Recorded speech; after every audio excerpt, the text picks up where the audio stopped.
Hello student, this is Shivani Chauhan. आज हम बात करेंगे एमएड फोर्थ सेमेस्टर के अप्रोचेस टू असेसमेंट का यूनिट थर्ड में हम पढ़ेंगे क्वेश्चन बैंक के बारे में। क्या होते हैं क्वेश्चन बैंक, क्यों इंपॉर्टेंट हैं, क्या बेनिफिट्स हैं, कितने टाइप्स हैं, बेसिकली सब चीज़ों के बारे में बात करेंगे।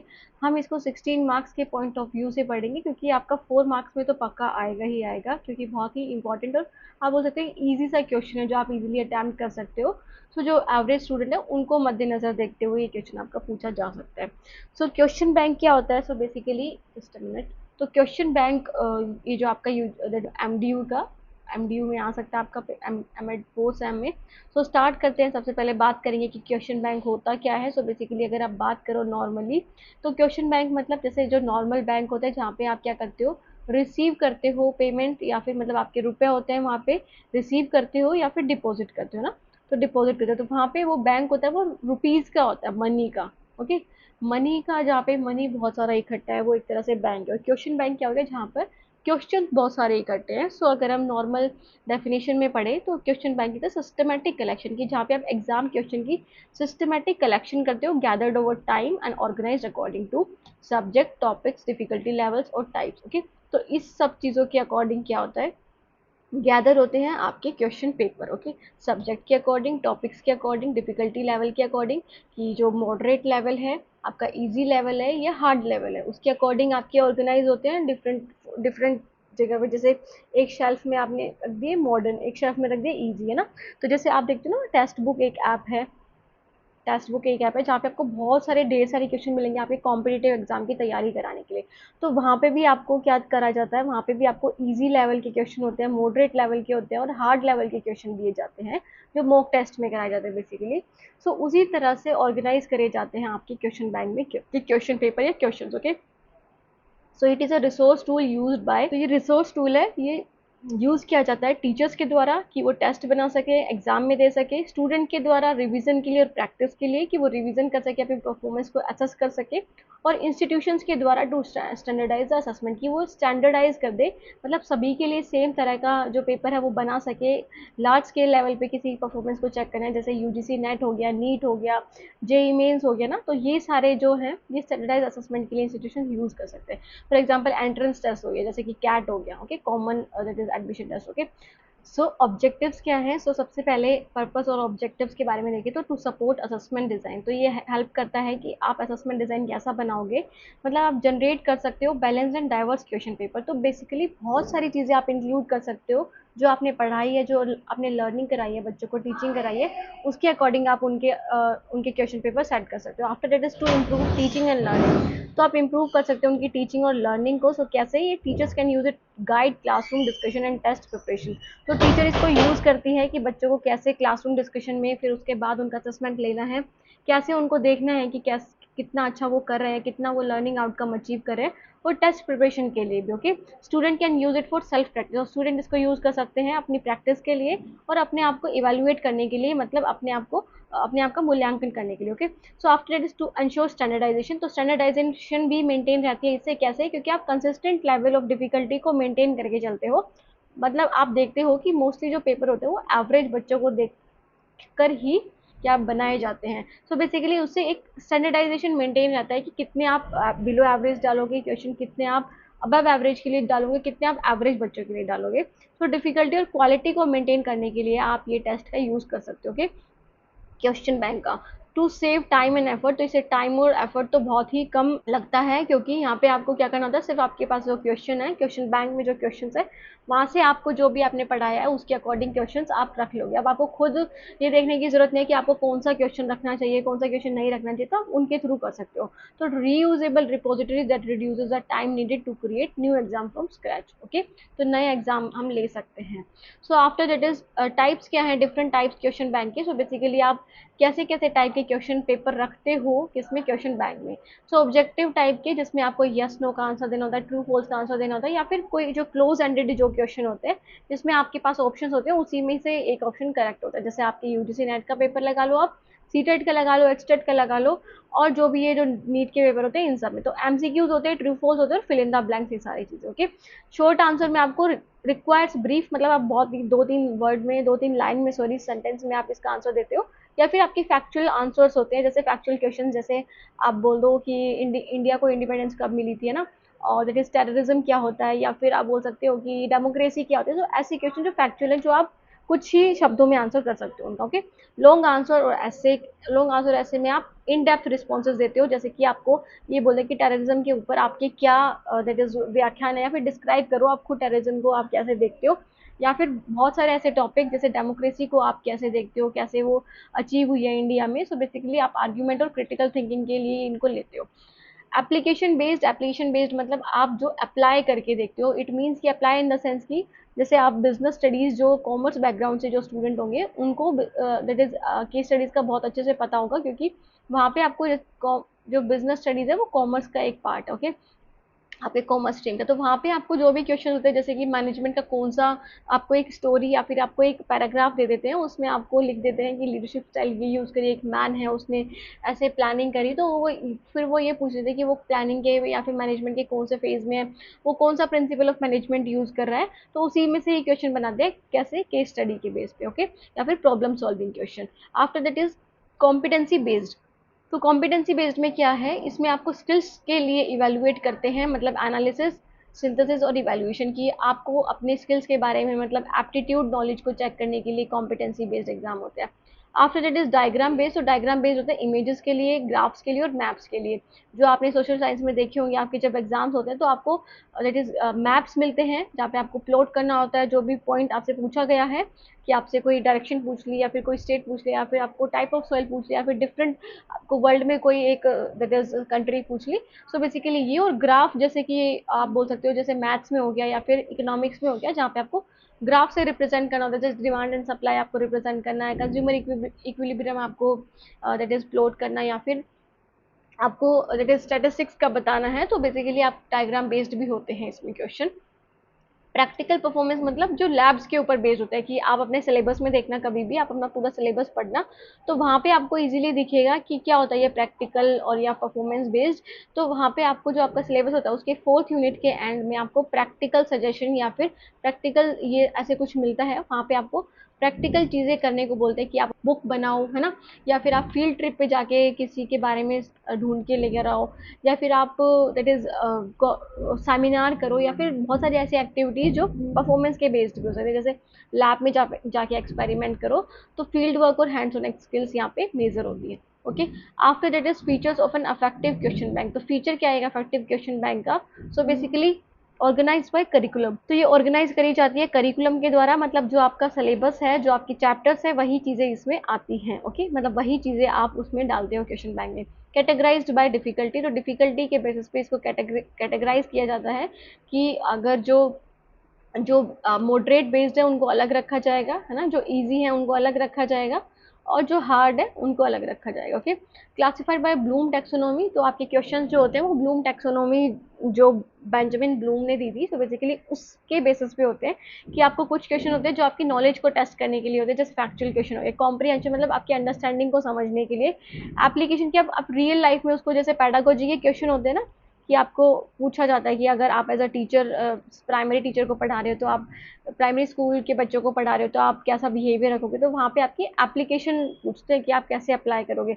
एनालिसिस के अकॉर्डिंग, की विश्लेषण के अकॉर्डिंग आपसे क्वेश्चन पूछ लेंगे, कि आप चीज़ों को कैसे विश्लेषण करोगे, मतलब पार्ट्स में डिवाइड करके फिर उनको सिंथेसिस करना, है ना, और फिर इवेल्युएट करना। इससे रिलेटेड आपसे क्वेश्चन पूछे जाते हैं आपके, मतलब इससे रिलेटेड क्वेश्चन आपके होते हैं क्वेश्चन बैंक में। Updated regularly. तो रेगुलरली अपडेट होते रहते हैं, क्योंकि बहुत सारी चीज़ें ऐसी होती है, जैसे सिलेबस हो गया, आपका करिकुलम हो गया, वो टाइम टू टाइम चेंज होता रहता है, तो उसके अकॉर्डिंग रिव्यू करे जाते हैं क्वेश्चन को, updated based on curriculum changes और पास्ट परफॉर्मेंस एनालिसिस करी जाती है। ओके, बैलेंस्ड कवरेज होता है, मतलब कि ensure fair distribution across all topics and question type. तो फेयर डिस्ट्रीब्यूशन को एंश्योर करते हैं अक्रॉस ऑल टॉपिक, कि हर टॉपिक को आप लो क्वेश्चंस में, आसानी की सिर्फ एक ही टॉपिक को पे ज़्यादा आप जोर देते हो, हर टॉपिक के क्वेश्चंस होते हैं विद आंसर कीज और रूब्रिक्स। आंसर कीज के साथ और रूब्रिक्स के साथ आपके जो क्वेश्चंस होते हैं वो होते हैं। तो आपने देखा होगा, जो आप जैसे जो भी कॉम्पिटिटिव एग्जाम देते हो, जैसे यूजीसी नेट का लगा लो आप, तो उसमें आपको प्रोविजनल आंसर की याद, सो बेसिकली वो पहले से ही डिसाइडेड होती है। तो मैंने इंक्लूड सजेस्टेड आंसर और मार्किंग स्कीम फॉर कंसिस्टेंसी, और आपको मार्किंग स्कीम भी दी जाती है कि कौन सा क्वेश्चन कितने मार्क्स आप रख सकते हो। ओके, तो ये फीचर्स हैं किसके, इफेक्टिव क्वेश्चन बैंक के, क्वेश्चन बैंक कैसे इफेक्टिव हो सकता है। उसके बाद है इंपॉर्टेंस ऑफ क्वेश्चन बैंक। तो क्वेश्चन बैंक क्यों ज़रूरी है? सो बेसिकली आप देखोगे तो सारे पॉइंट्स घुमा फिरा कर यहीं आ रहे हैं। तो स्टूडेंट्स के लिए कैसे यूज़फुल है कि वो अपने एग्जाम्स को प्रैक्टिस कर सकते हैं रेगुलर बेसिस पे, रेडीनेस को अपनी एसेस कर सकते हैं और इम्प्रूव कॉन्फिडेंस, अपना कॉन्फिडेंस भी इम्प्रूव कर सकते हैं। ओके, टीचर्स के लिए कैसे यूज़फुल है कि वो पेपर क्रिएट कर सकते हैं क्वेश्चन बैंक के जरिए, होमवर्क दे सकते हैं और लर्निंग आउटकम्स को इवेलुएट कर सकते हैं उन टेस्ट के जरिए, है ना, उनको टेस्ट देकर। इंस्टीट्यूशन कैसे कर सकते हैं? मेंटेन क्वालिटी कंट्रोल, कि वो क्वालिटी कंट्रोल को मेंटेन करके चलते हैं कि जैसे आपकी जो क्वेश्चन बैंक होते हैं वो according to your pace, according to the student या फिर डिफरेंशिएटेड इंस्ट्रक्शन के बेसिस पे होते हैं कि बच्चों की नीड्स के अकॉर्डिंग होते हैं, और कंसिस्टेंसी होनी चाहिए। मतलब ऐसे क्वेश्चन पेपर यूज करते हैं जो वैलिड हो, मतलब जिस चीज़ के लिए वो बनाए गए हैं उसी चीज़ को मेजर करें, और जो रिलायबल हो, मतलब जिसकी कंसिस्टेंसी हो। इट मीन्स कि आप डिफरेंट एस्पेक्ट में डिफरेंट टाइम उसको यूज़ करोगे तो भी वही सेम रिजल्ट देगा। ओके, तो ये रिलायबिलिटी होती है।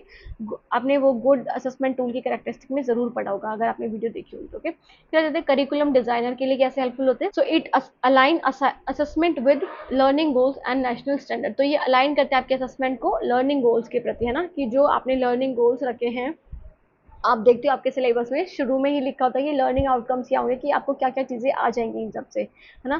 सो बेसिकली उससे आपके ये जो टेस्ट होते हैं वो अलाइंड होते हैं कि जो आपने लर्निंग गोल्स रखे हो, नेशनल स्टैंडर्ड जो है उसके बारे में ही वो क्वेश्चंस होते हैं। ओके, एडवांटेजेस क्या हैं क्वेश्चन बैंक की? सबसे पहले तो ये एग्जाम प्रिपरेशन में हेल्प करता है और इम्प्रूव करता है बच्चों की एग्जाम प्रिपरेशन में, कि वो कैसे अपनी प्रिपरेशन अच्छे से कर सकते हैं, अपनी परफॉर्मेंस को इवेल्युएट करते हैं ना, प्रैक्टिस करते हैं different type of question. Time को सेव करता है टीचर्स के, क्योंकि वो सेलेक्ट कर सकते हैं, उसमें आपको बनाने की जरूरत नहीं है, बस आपको सेलेक्ट करना है जो आपके टॉपिक के अकॉर्डिंग है। ओके, कंपाइल कर देते हैं, फिर मतलब इकट्ठा करके असेसमेंट ले लेते हैं बच्चों का। Ensure balanced evaluation. तो बैलेंस्ड इवैल्यूएशन होता है मतलब fair assessment across all content areas की। अगर आप मैथ्स का टेस्ट ले रहे हो तो उसमें आप मैथ्स के जो भी आपके एस्पेक्ट्स हैं वो सब आप उसमें इंक्लूड करोगे। Okay, support differentiated instruction. तो डिफरेंशिएटेड इंस्ट्रक्शन को सपोर्ट करता है, मतलब बच्चों के डिफरेंट लेवल्स के अकॉर्डिंग इनको बनाया जाता है, कि बच्चे अगर आपकी क्लास में ज़्यादा एवरेज है, आप बिलो एवरेज है, तो उनके अकॉर्डिंग आप क्वेश्चन ले सकते हो। ज़्यादा हाई आईक्यू के बच्चे हैं, है ना, अबव एवरेज है, तो आप उनके according. So it helps in diagnostic assessment. और डायग्नोस्टिक असेसमेंट में कैसे हेल्प करता है कि repeated patterns of error can reveal student weakness. So ये स्टूडेंट की जो वीकनेसेस होती हैं उसको इम्प्रूव करता है ना, और उसके लिए रेमेडियल स्टेप ले सकते हैं कि क्या क्या रेमेडियल स्ट्रेटेजीज, मतलब कैसे उसको ठीक कर सकते हैं। Okay, support e learning and online exam. तो ई लर्निंग को सपोर्ट करता है क्योंकि आप जो आपके क्वेश्चंस है वो डिजिटल फॉर्म में भी बना सकते हो। डिजिटल रिपोजिटरीज भी इतनी सारी है, जैसे टेक्स्ट बुक एक ऐप है जहाँ पे आपको different types of question paper मिल जाएंगे, और डिफरेंट आपके पास ऐप्स है जैसे बायजूस हो गया, खान अकेडमी हो गया, तो बेसिकली वो भी आपको क्वेश्चन पेपर प्रोवाइड कराते हैं। ओके, जहाँ से आप अपनी प्रैक्टिस कर सकते हो। After that is limitations of question bank. तो लिमिटेशंस क्या है? तो सबसे पहले तो ओवर रिलायंस से क्या हो जाता है कि प्रिडिक्टेबिलिटी जो है आपकी गलत भी हो सकती है। तो स्टूडेंट में गैस सॉरी प्रिडिक्टेबिलिटी हो जाती है कि स्टूडेंट गैस कर लेते हैं कि उनका क्वेश्चन पेपर कैसा आएगा, क्योंकि आप उसी पे ओवर रिलायंस होते हो, तो उसी के जैसे क्वेश्चंस आप रखते हो जो प्रीवियस ईयर में आ चुके। तो स्टूडेंट की जो दैट इज अंडरस्टैंडिंग है वो इंप्रूव नहीं हो पाती, वो सिर्फ क्रैमिंग करते चीज़ों को, डीप लर्निंग नहीं हो पाती। Lack of contextualisation. तो some banks may not consider real life और लोकल एग्जाम्पल, कि कुछ क्वेश्चन बैंक ऐसे होते हैं, मतलब क्वेश्चन ऐसे होते हैं जहाँ पे वो रियल एग्जाम्पल्स को यूज नहीं करते हैं, रियल वर्ल्ड एग्जाम्पल्स को, लोकल एग्जाम्पल्स को, ठीक है, जो रेलिवेंट है लर्नर्स के लिए। क्वालिटी कंट्रोल इश्यूज भी देखने को मिलते हैं कि कुछ जो ऐसे टीचर्स भी होते हैं, कुछ जो बनाते हैं पेपर्स, वो क्वालिटी में भी बहुत ज़्यादा दैट इज लैक कर देते हैं, कि वहाँ पे क्वालिटी आपको बहुत कम, जैसे आउटडेटेड क्वेश्चंस होते हैं, बायस्ड होते हैं, या फिर इनकरेक्ट क्वेश्चंस भी आपको देखने को मिलते हैं। जैसे आपके यूजीसी नेट में या फिर किसी भी दैट इज आपके पेपर में, कॉम्पिटेटिव एग्जाम में, एक तो प्रोविजनल आंसर की आते हैं, फिर उसके बाद जो मेन आंसर की आते हैं। तो प्रोविजनल आंसर की में क्या होता है कि आपको जो लगता है कि ये क्वेश्चन उन्होंने गलत बोला हुआ है, तो आप अपने एविडेंस के थ्रू उसको सही बता सकते हो। तो बेसिकली उससे क्या होता है कि क्वालिटी कंट्रोल इश्यूज बहुत ज़्यादा देखने को मिलते हैं। रोट लर्निंग को एनकरेज करता है क्योंकि यहाँ पे हायर ऑर्डर थिंकिंग क्वेश्चंस को बहुत कम लिया जाता है, स्टूडेंट को सिर्फ मेमोराइजिंग के लिए ही, मतलब आपके जो क्वेश्चंस होते हैं क्वेश्चन बैंक में, वो बेसिकली दैट इज आप बोल सकते हो कि उनके मेमोराइजेशन के लिए ही होते हैं वो, ठीक है। हायर ऑर्डर थिंकिंग स्किल के क्वेश्चन नहीं डाले जाते हैं, बहुत कम डाले जाते हैं। सिक्योरिटी कंसर्न भी होता है क्योंकि पेपर लीक हो जाता है या फिर रीयूज विदाउट रिवीजन, कि उसको दोबारा से मतलब रीयूज कर लेते हैं, ये भी नहीं देखते कि हमने पहले दिया था। जैसे आपने देखा होगा हरियाणा का जो एग्जाम हुआ था, है ना, सीईटी का, तो वहाँ पे आप देखोगे कि वहाँ पे आपने देखा था कि एक 56-57 बैच था शायद वो, उसमें रिपीटेड क्वेश्चंस डाल दिए थे, एक शिफ्ट के बाद दूसरी शिफ्ट में भी या फिर दूसरे दिन भी, है ना। तो बहुत सारे क्वेश्चंस ऐसे थे जो रिपीटेड, तो वो बहुत ज़्यादा सिक्योरिटी कंसर्न आपको देखने को मिलता है, ओके, एग्जाम की इंटीग्रिटी में। After that is next one is the examples of how question bank are use, question bank कैसे यूज होते हैं। तो सबसे पहले स्कूल्स कैसे यूज करते हैं, तो स्कूल्स में जो टीचर्स होते हैं वो सेलेक्ट करते हैं क्वेश्चंस को for weekly test, assignments and board exam preparation. Colleges और यूनिवर्सिटीज में कैसे करते हैं, faculty create mid term and semester exam paper using departmental bank. तो फैकल्टी क्रिएट करती है मिड टर्म एग्जाम और semester exam paper using departmental bank की। वो जो डिपार्टमेंटल बैंक होते हैं जैसे एमडीयू है, वहाँ पे आपके क्वेश्चन बैंक्स होंगे, क्वेश्चन पेपर होंगे बहुत सारे, जहाँ पे आपको सेलेक्ट कर लोगे, मतलब यूनिवर्सिटी सेलेक्ट कर लेगी, आपका डिपार्टमेंट सेलेक्ट कर लेगा और फिर क्वेश्चन पेपर दे देगा बच्चों को ना असेसमेंट लेने के लिए। तो फैकल्टी मिड टर्म असेसमेंट जो सेमेस्टर एग्जाम है उन पेपर से यूज करती है, लेती है, ओके। कॉम्पिटिटिव एग्जाम्स में जैसे organisation like UPSC, JEE, NEET या फिर एनटी आप लगा लो, तो ये क्या करते हैं, कंप्यूटराइज एग्जाम बैंक्स को यूज करते हैं फॉर लार्ज स्केल टेस्टिंग की। इनको बहुत बड़े लेवल पे टेस्टिंग करनी होती है, नेशनल लेवल पे। सो बेसिकली कंप्यूटराइज एग्जाम लेते हैं। आप देखते हैं ना जो ये पेपर होते हैं वो कैसे होते हैं, आपके आपके सीबीटी मोड में होते हैं, ओके। तो उसी के लिए ही होते हैं वो।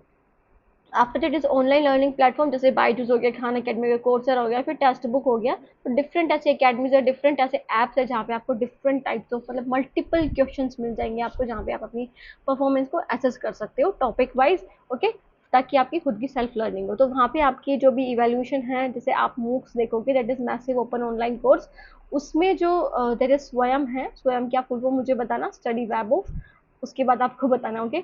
सो स्वयं में आप देखोगे कि 4 क्वाड्रेंट्स होते हैं, उसमें एक क्वाड्रेंट ऐसा होता है जिसमें आप असेसमेंट करते हो खुद का, ओके। खुद का असेसमेंट करते हो, टीचर आपका असेसमेंट करते हैं, देखते हैं कि उन्होंने जितना पढ़ाया है वो आपको समझ में आया है नहीं आया, उससे उनको भी फीडबैक मिलता है और आपको भी फीडबैक मिलता है। सो बेसिकली सेल्फ लर्निंग के लिए ऑनलाइन लर्निंग प्लेटफॉर्म को आप यूज कर सकते हो जो क्वेश्चन बैंक के लिए बनाए गए हैं। सो स्टूडेंट, ये थी हमारी वीडियो, बहुत ही इजी सा टॉपिक था, और आपको 16 मार्क्स के अकॉर्डिंग या फिर 8 मार्क्स के अकॉर्डिंग या 4 मार्क्स के अकॉर्डिंग जैसे भी पेपर आए, इसको फ्लो चार्ट बना के कैसे भी बना कर सकते हो अटैम्प्ट। बहुत अच्छा क्वेश्चन है, मतलब आप बोल सकते हो बहुत ज़्यादा इजी क्वेश्चन है ये। तो ये आ जाएगा तो इट मीन्स कि आपके फुल मार्क्स या फिर थोड़े बहुत बड़े अच्छे मार्क्स ज़्यादा आने ज़रूरी हैं, क्योंकि आपने मेरी वीडियो देखी होगी। सो ये थी हमारी वीडियो, ये था हमारा टॉपिक। कोई भी डाउट रहेगा तो आप कमेंट सेक्शन में कमेंट कर सकते हैं। बाकी चैनल को सब्सक्राइब करना ना भूलेंगे, दैट इज गंगा एक्टिविटी। और thank you, have a nice day, मिलते हैं नेक्स्ट वीडियो में, तब तक के लिए टेक केयर, बाय।